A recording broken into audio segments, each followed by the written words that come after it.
भाजपच्या उमेदवारांची यादी जाहीर नाहीये। फॉर्म्युला पूर्ण झाल्यानंतर जागा वाटप होईल। खासदार सुजय विखेंनी वक्तव्य केलंय।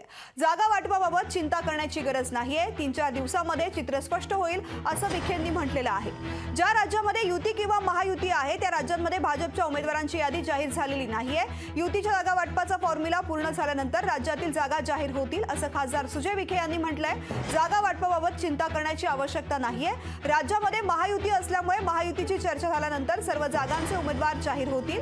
आगामी 3-4 दिवसांमध्ये सर्व चित्र स्पष्ट होईल असं देखील खासदार सुजय विखे यांनी म्हटलंय। ज्या राज्यांमध्ये युती नाही किंवा मित्र पक्षांबरोबर युती नाही तिथं फक्त भारतीय जनता पार्टीच उमेदवार देणार आहे।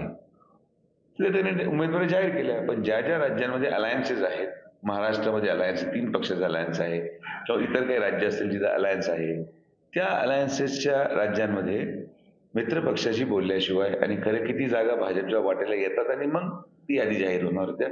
त्यामुळे महाराष्ट्र मागे ठेवण्यात आलंय। पण मला असं वाटतं की येत्या 2 ते 3 दिवसामध्ये याद्या येतील। लोकशाही मराठी ऐका, पहा, जागरूक रहा।